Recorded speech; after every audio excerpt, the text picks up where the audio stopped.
There we go. Somehow knock you off. How's it going, guys? Welcome to another episode of Get Ranked. Obviously, today we are doing Keanu movies list. Two of our panelists have not shown up. I don't know if they're going to, so I will step in and be one of the panelists. So let's go around the horn, introduce you guys yourself. So in case people don't know who you are, we'll start off at the bottom with one of the people on here the most, Samiel the Infamous. How's it going, Sam? Oh, I am on your channel kind of a lot. Yeah. I've been on all your shows. I'm doing all right. I was like I was saying backstage, I wasn't 100% sure I was going to be able to make this, and I hadn't scheduled my day accordingly. So it was a bit of a scramble to get here, but we are here, and I'm glad to be here. And hopefully, I've seen enough of these movies that I don't come off like a jackass. So yeah. Thanks for having me. Well, thank you for being here. And then next up, we have another one of the regulars here, Adam, the Renaissance nerd. Hi, happy to be here, boss. Yeah. I could talk about Keanu movies, no problem. I've been watching him since he was going excellent. Yeah, that's how I feel too. Is God. I was watching him all the way back when I was a kid in Parenthood and stuff. So yeah. Next up, Tiny but Fierce. How's it going, Tiny? I'm doing all right. I'm a big fan of Keanu, both on and off screen. So hopefully I'll be able to add something to this and I won't fall asleep. Yeah, hopefully not. Also, we just hear snoring. And yeah, I'm as a panelist, I am Devil.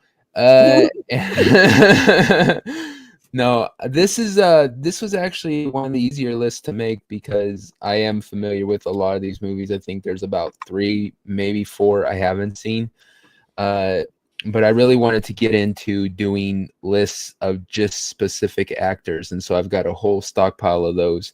And it was kind of just the first one I really wanted to do was one either going to be this Keanu Reeves or Mel Gibson, and I saw that I believe it was Midnight's Edge just did Mel Gibson, so I was all like, okay, I'll do it. Yeah, so I was all like, I gotta get on this. As you can see, I am dressed like one of the characters there from the replacements. Yeah, Falco.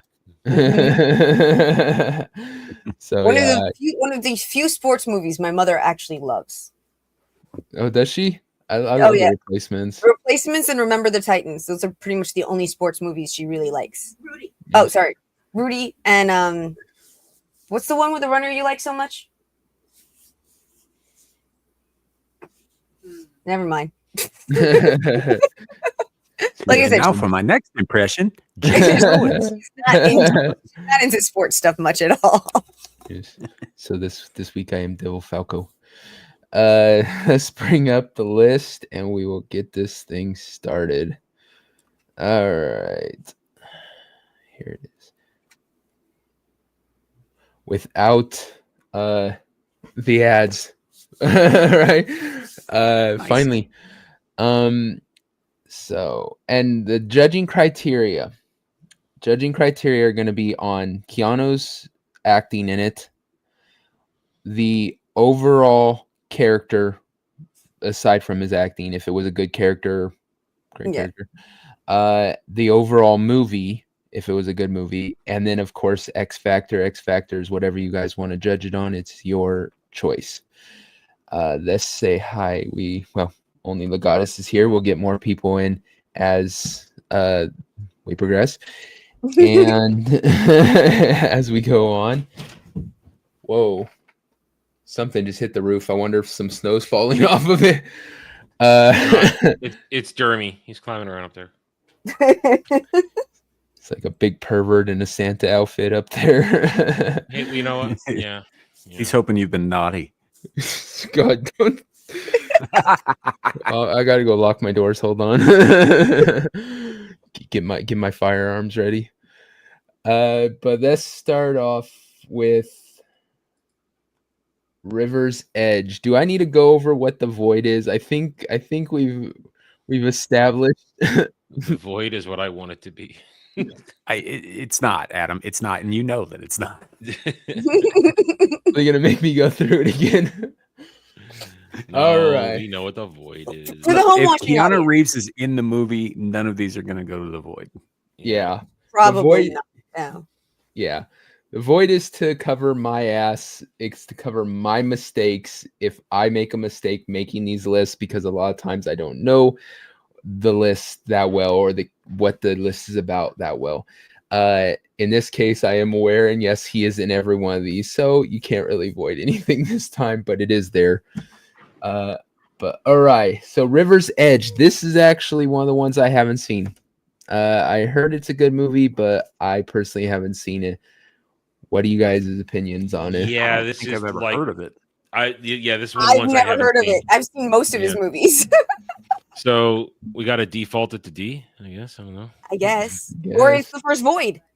The only void, maybe. If No, none of it's- us well, know no, if none of us know the movie at all, how can we judge it? Well, you know what? Right. Why don't you leave it in the void? Maybe Kratos and Yeah, if they make it, we can ask them. Maybe they. Kratos and Grant have seen it, then they'll be able to weigh in on it. So All right. just leave it there for now. Temporarily in the void. Okay, Dracula. Bram Stoker's Dracula's a really good movie, but his performance is really tepid in it. Yeah. I It's agree. very flat. He's extremely I would flat. go so far as to say his performance is flat out bad in it. He's not good in this movie. Not really. But I think also part of it was the role was not written right. I don't know if they just expected people to read the books, but it never felt like they were really the characters from the book to me. I don't know. None I of them. disagree. I disagree with that. I think that that the characters were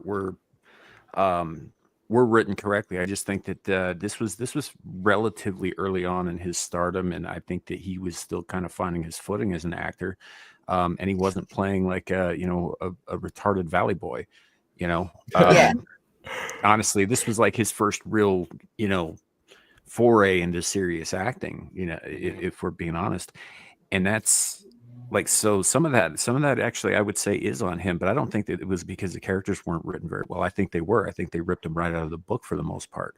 Some of it, obviously, right? Like Anthony Hopkins, Van Helsing, right? He puts an exuberance into that character that did not exist into the That's book. not. So, Yeah, that's right. That's right. I would actually say that. I would say Anthony Hopkins actually did feel a lot like, but it's just there's a darkness in there. There's a depth and a complexity to the characters in the book to me that I just felt was somewhat missing for most of the characters in the movie.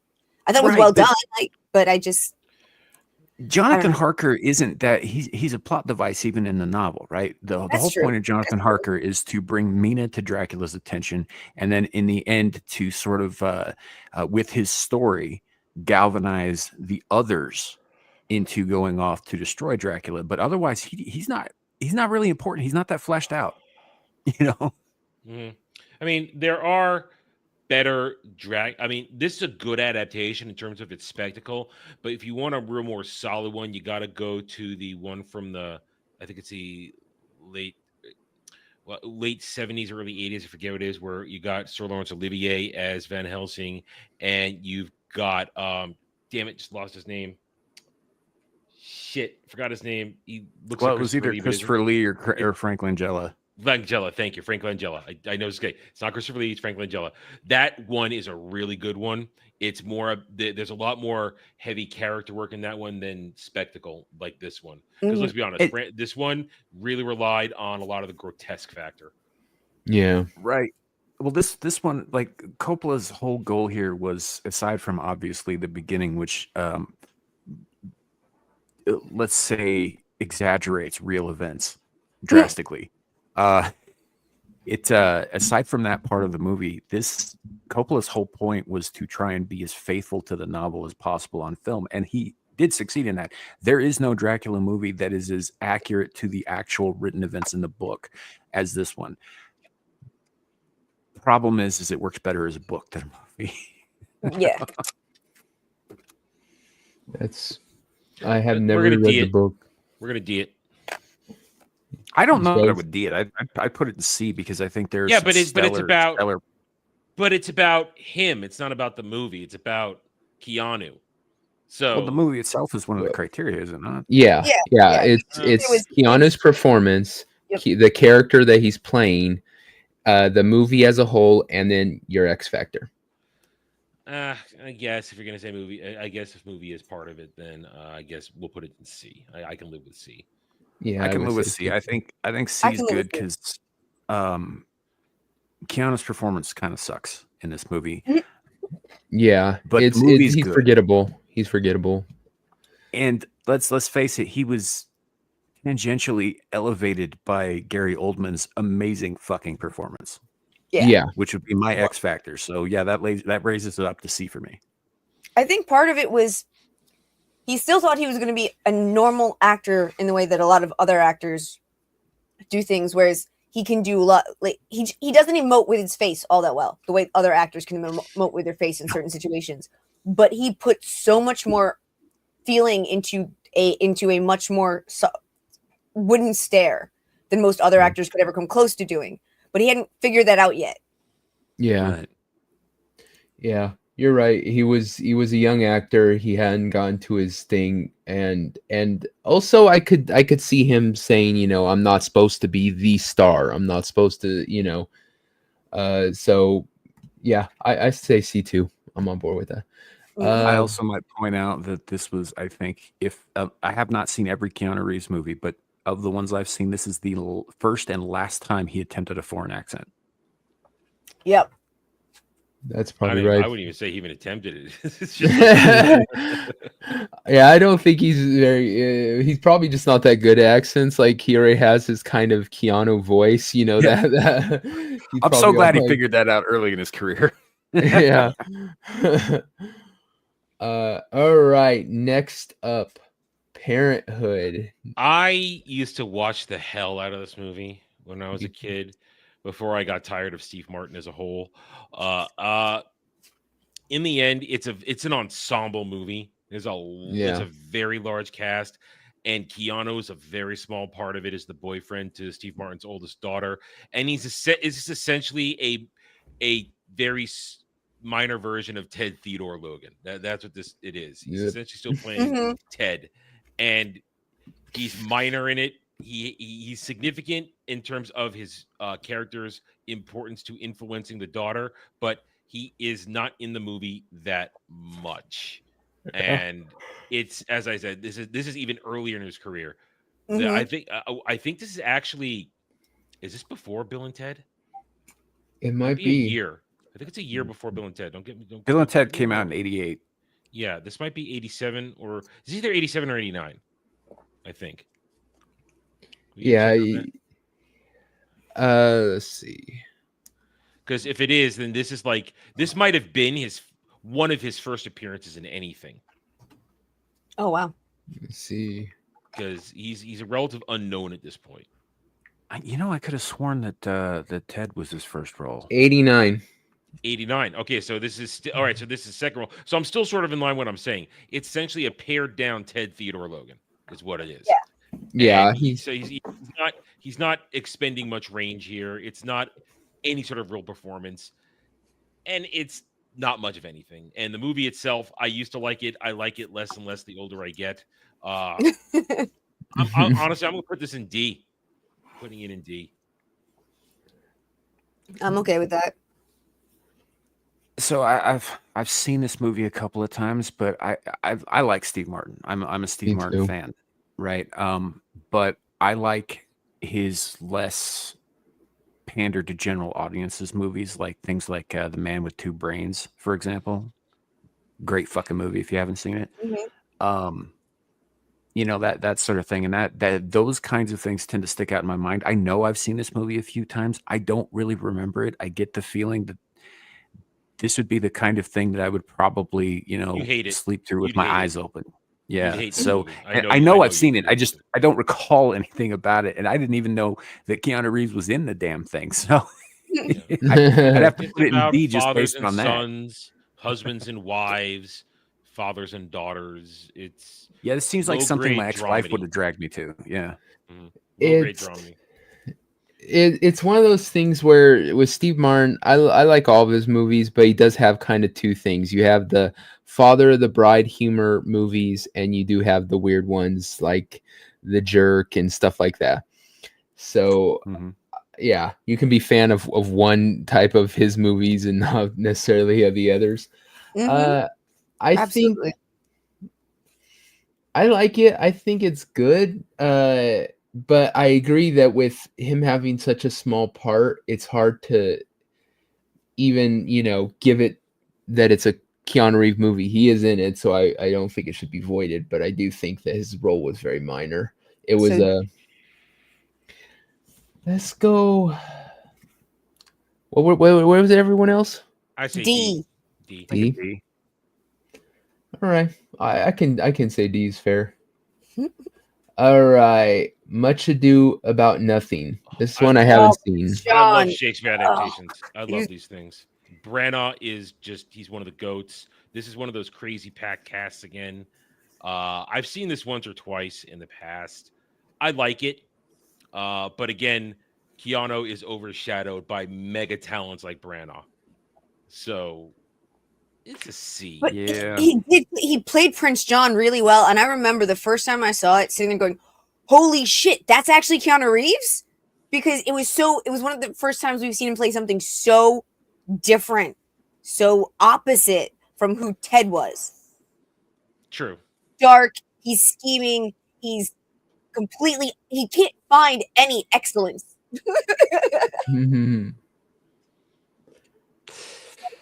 I don't know. I didn't watch this because I don't like Shakespeare's comedies.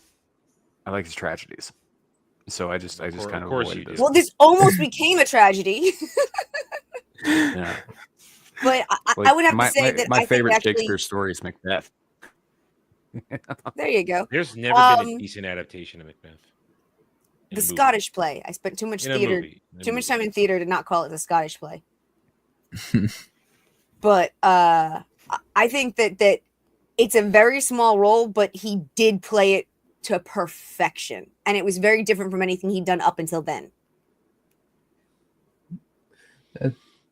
Like I said, I haven't seen it, but that would make sense. I mean, if it's his first step away from kind of the goofy character and actually going into a serious role, that should, I guess, be taken into consideration as you know.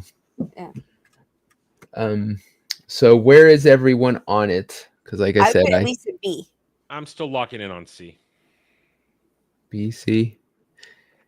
I think you're gonna have to execute your executive powers here, Devil, because like you, I didn't watch this one. So All right, so B, C. I'll go with B just because That's right. like I Side with said. girl. That's right. I'm gonna tell Dom. you know what, Adam? I bet this girl has probably drank water out of a hose. Oh Yep. my god. Oh. This is not the show for this. We're not doing Wait, the hose. Adam, you thing never here. drank water out of a hose? No, excuse me if I was always providing drinks wherever I was, okay? I didn't need to drink out of a goddamn hose. You got high he was C he was boxes. busy hanging out at the fucking country club while the rest of us Oh, were here we go drinking again. tetanus. He ain't one of us. Here we go. Yeah, he ain't got the immunities. All right. Next up, one of the big ones, at least in my mind, Bill and Ted's Excellent Adventure. Go. This is goated. This is an iconic movie at this point. It is a cult classic. Everybody knows absolutely. that it is, and this is the first time Keanu was center stage on something where he just Ted is hilarious. He's a dumb moron, but he's a good guy. The whole thing, the whole concept is brilliant. It's fun. The first one never disappoints. Never disappoints. And you can watch it this day, even though it takes place in the 80s. It's one of those movies you can go back and watch and enjoy it. A time traveling phone booth, creative, and listen, it even spawned cartoons. Yep. That's how the Bill and Ted cartoon was a little nutty, but it still worked. It spawned. It was an NES game? 2 sequels, and there was an NES game. I don't remember an NES game. I Really? didn't know that. Yeah, there was. I don't Yes, know. it's difficult as fuck, but yes, it exists. I don't remember. Cool. No. It spawns 2 movies. I never saw the third one. I didn't bother during that period few years ago. But we're gonna get to it. I like Bogus Journey 2. This is fun. It is goated. There's no argument there. Can't argue that. Come on. It's I'm campy. with Adam on this. This is it's great. Yeah, no, It's I a great would fucking agree movie. with everything you said It's so two far. lovable fucking morons who go on an adventure through time. Like they're and it's fun and it's lighthearted and it's good natured. It's a great fucking movie, and it's iconic of the 80s. Yep. It definitely goes to go. And it respects proper time travel rules, dude. If you fuck with something, if you want something to happen, you have to make sure you go do it. They're over and over again. It's always, wait a minute, how do we find the keys? Oh, I guess I am the one that stole my dad's keys because they needed the keys to get out of the jail cell. So when everything's over, they have to go back and steal the keys and make sure they're planted. It's making sure you tie all the loose ends of time travel up, and it works and it's good, and I respect the movie for that. And they're also it makes it cognizant that you can't just use time travel as a fix-all for everything. You have to make it line up. And that's one of the reasons I do like this movie, because it respects time travel and time travel rules, not goddamn DBZ time travel rules. Yeah. I like I said, I love it's campy. It's like Sam said, it's 100% 80s. It is just, it was a buddy comedy before that became a massive thing, and yeah, I love Bill and Ted's. So yes, I say go to. I think everyone and is on board. For a lot of the country that has never been to or interacted much with Southern California, it gave us the surfer dude. Yeah, Which is of course a major part of zeitgeist these days. And even some of the humor, like it still you watch. Yeah, I remember when I was a kid watching it, and they what number are we thinking of? 69, dudes. When I was a kid, I didn't know what the hell that was. I was all, okay, why is that important? It is in your head when you're a kid watching this, and then yeah. And then you become a teenager, all like, yeah, that's why I would have thought it too. That's the other. It's infinitely quotable too. Yeah. I mean, oh yeah, the whole movie's full of great fucking one-liners, though. As is the Bogus Journey too. Bogus Journey also has. Yep. Oh yeah. Yep. Yes. Absolutely. Well, I'll save that one for a minute now. So definitely go. Okay, next up, Little Buddha. Oh my God, he plays the Siddhartha so well. Oh. I think I've seen this, but I honestly can't remember. It's a really interesting movie that goes back and forth between modern day and the original story of Siddhartha, the prince who became Buddha. Because they're looking, there's a bunch of Tibetan monks that are looking for the reincarnation of one of the lamas, because there's more than one. There's not just the Dalai Lama. There's lots of lamas. And they actually find that it's not common, but has happened in the past. The Lama actually reincarnates into 3 different small children. And one of them is a little blonde boy from New York. And there's this travel, this whole journey to find the other pieces of Lama Norbu's soul. And just, you get to learn all about Buddhism. You learn about the true story of the Buddha, why he originally existed and what he was supposed to be doing. And this just intercultural thing that is just really, really well done and beautiful. And you'll be crying. I was crying at certain scenes, and I loved it. And his portrayal of Siddhartha as being naive and innocent and just wanting nothing more than to end suffering is just really, really well done. Might have to watch that. So none of you saw it? I know I've seen it once in passing, but not enough to remember it. I would put it at either A or GOAT, but I guess A, since nobody's even seen it.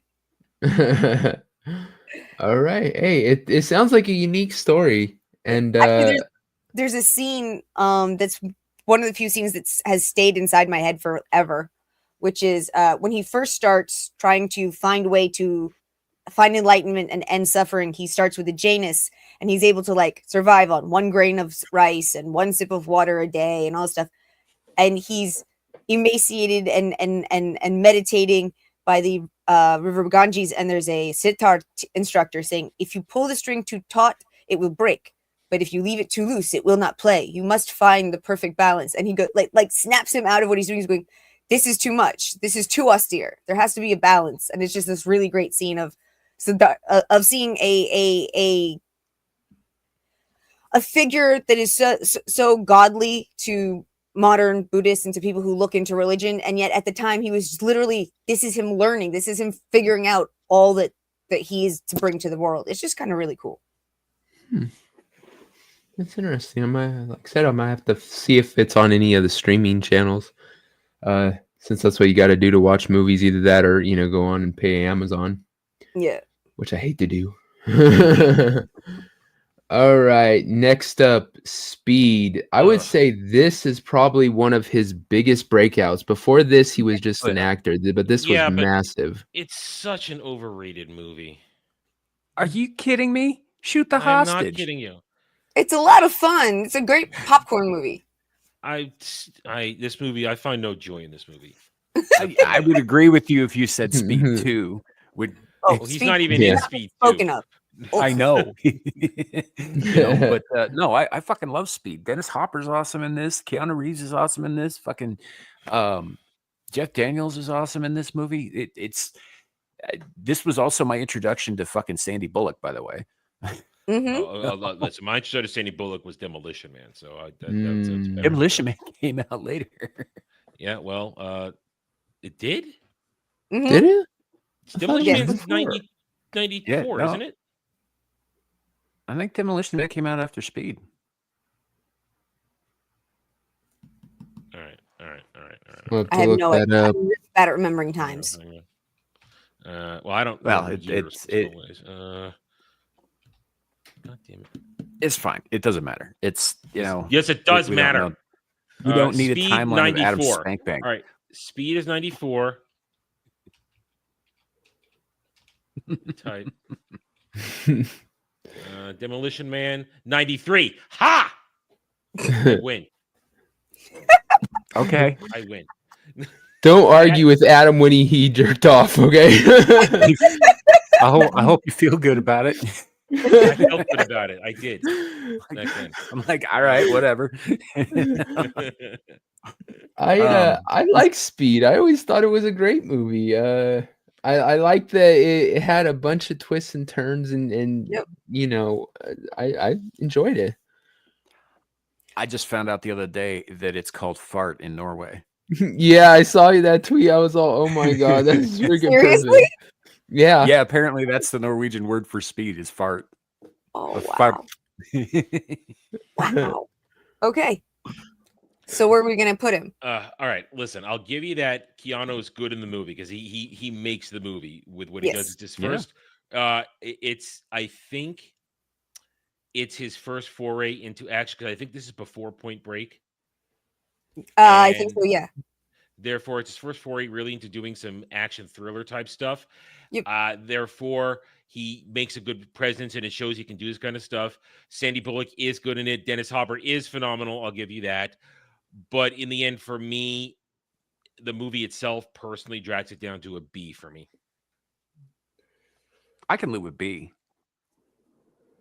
I would say A. Yeah, I was gonna say A. I mean, I wouldn't put it maybe. I would leave it off GOAT, but I definitely think it's towards the top. I'm looking ahead, and to me, there are other movies on here that are A or goated. All right, I guess I could go with B. Sorry, Devil. B's not bad, by the way. B doesn't mean it's a bad movie. It's just there are other movies There's on here just more that are better. Movies. But this was I thought Adam was going to go with like C or D or some shit. That's why I was I'm so being alarmed objective. I'm being objective. I could be objective. Come on now. He already spanked it to her from Demolition Man, so he has no room for Sandra Bullock and Speed. Listen, I got clarity, okay? I got clarity. He's all sorry. I already had my way with you. Seashells are for. I I wish I did. think everyone wishes they did. Everyone's all like, I think I know what the seashells are for, but do I really Only know? Rob Schneider knows. One day we're gonna have to pin him down and ask him, tell us, motherfucker, what the hell are those Can you damn can you imagine a modern movie having the wit to actually put a joke like that in today that people would still be talking about 40 Yeah. years later? What are the damn seashells? Whatever. John Wick the first. No, John Wick 1 is goated. Yes. I mean, this Yeah. is Keanu's comeback. It makes him relevant to this very day right now, and it is a tight, beautiful, just action-packed killer movie. Yep. Yeah. Yeah, there's no fat on the script at all. No. Yeah. No. I like that if for a long time there we had action movies that were really kind of, what's the word I'm looking for? Were pussified. They weren't action movies like we remember where, guns kicking ass and shit like that. They were trying to sell us on feminine men and action movies being lame. This kind of was a shot back to the old days where, yeah, we're gonna expend the most amount of bullets, and he's gonna be a complete badass unapologetically. He's not gonna be sitting there going, oh my god, my masculinity showing, oops. And yeah, I really enjoyed it. It was Well, it was really funny to me because growing up with family that was all either connected in theater or video or television or whatever, I've always wondered what would you get if you had let the stunt guy make the movie, and this is what you get. Yeah, you need to watch John Woo let the fight flicks. coordinator write the movie. Yeah. Yeah, well, that's like Devil. You're 100%. This brought back the action movie, and not only did it bring back the action movie, but it did it in a way that was very reminiscent of like things like Hard Boiled, the John Woo flick back in the day, like just brutal, fast paced, quick action, and oh my god, it was like the first time you go to see a porn in a theater. It was awesome. I've never seen porn in a theater. I've always, I never saying, thought it that. speaks to my masculinity and my testosterone. That's all I'm saying. Right. There are other ways to say that. There are, but that's not what I said. All right. So another go, everyone. Yep. Yeah. All right. Another go. Hey, bud, Trev.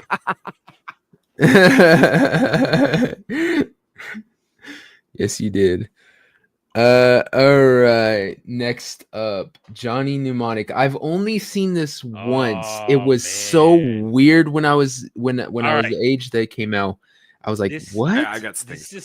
This is essentially Matrix Junior because of That's how he exactly plays what it is. It's essentially his audition to play Neo in a way. Yeah. It's a very weird movie. Kind of. It's got a very unique cast to it, but I dig it. I've always 90s early cyberpunk. Yeah. And you're seeing both the more like stone-faced version, but you're also seeing the guy who will become who you can easily see becoming Neo and then John Wick. Yeah. Sure. It works though. He works very well in this Yeah. What's funny, Tiny, you mentioned cyberpunk, right? So this is based on a short story by a guy named William Gibson, who is credited as coining the term cyberpunk. Yeah, B. Right. What's up? That short story is a prequel to a novel called Neuromancer, which if you're into hard sci-fi and cyberpunk kind of shit, I highly fucking recommend. I recently heard someone else talking about that. The chick he hangs out with in the movie with the nails and the cybernetic implants in her arms and shit, right? Yep. She's a major character in Neuromancer. Oh, cool. And yeah, it's so this guy, William Gibson, he writes this stuff and he takes things that like Philip K. Dick was playing with and he thrusts them in your face and he does it hard. This The reason this movie is weird is because nobody had ever done anything remotely like this. The closest analog they had was Blade Runner, which is technically cyberpunk, but it is a different speed, I guess. So yeah, this, but like if you ever play tabletop like role playing games like Shadowrun or whatever, a lot of that stuff came from this guy's writing, came from movies like Johnny Mnemonic. That sort of thing was all built into that. I mean, so this movie was not only essentially part of the birth of a new genre, you know, which is impressive. And I think Keanu Reeves is excellent in it. I think he plays his character very well. He plays the courier very, very, very well. You know, and it's I think it's a great fucking movie. I think it's a like the short story, it's a slice of life in a much fucking larger world. And I think that's really the only problem that I have with the movie is that you don't get that much out of there's obviously more to this world that Johnny inhabits, right? And and I would like to see more of that, but otherwise, I'd put Johnny Mnemonic in A. I love this fucking movie. I agree. Yep. A. It's always a good time. It's a good time, and for a lot of years, people shat on it, but it has aged well, and it is a continual, enjoyable good time. Yeah. And plus, Dennis Leary is essentially playing the same character he played in Demolition Man in this movie. Yeah. We lost. Oh. Oh, we lost Devil. Oh, Devil's gone. Oh shit! I guess we're gonna do the same thing we did to you last night, Adam. It's our show now. Yeah, well, thing is, I didn't have any. I wasn't actually running a real show. We were just shooting the shit. This is different. We literally, or at least you couldn't shut down the stream without me, but we can't really continue the show. We could keep talking about Johnny Mnemonic, I guess. I like that. Here's the thing about Johnny Mnemonic. What I did like is I like the technology aspect. It was an interesting thing. Locking away behind images, that kind of stuff was cool. And his character progression through it is first not caring, then caring. A classic type of sort of small hero journey thing where you're not going to care about it. It's a job, but then you change your perspective by the end of it and say, F it, let's go at the very end and getting him to unlock everything. It's a fun little story. And you don't think back then you didn't think it would have the longevity that it does now in terms of enjoyment, but it does, especially when you compare it to the Matrix. Now, the Matrix is about to come up on like 1 or 2 slots, if I remember correctly, looking just now. I would say as a whole, if you compare it 1-to-1, there he is. If you compare it 1-to-1 to the Matrix, the first movie, whoa, I hear myself. Yeah, hold on. Good job, Devil. We approve. And if compared to the first Matrix will win overall as a movie, as a piece of art. But as a whole, Johnny Mnemonic has aged better than the entire Matrix trilogy or quartet, if you want to even include that thing that came out a couple years ago. Right, Devil. Yeah, I essentially came back on to say we're gonna have to cut it short. I have a complete blackout. Oh wow. Okay, cool. All right. Good to know. All right. Yeah, they literally the lights cut out, the internet cut out. I'm on my phone. Good job, California. Yeah, like here. I'm literally just in the dark. Oh wow. Okay. All right. Yeah. So I guess hopefully we'll get Kratos and Grant back on to round this out next time. So bye everybody. Bye. Thanks for showing up. Thanks for coming. Anyone watching, thanks for coming. Stay safe, Devil. Yeah. I'll talk to you guys later. We'll finish it up next time. Yep. Yeah. Bye. Yeah. Bye. All right. Bye. Okay. We're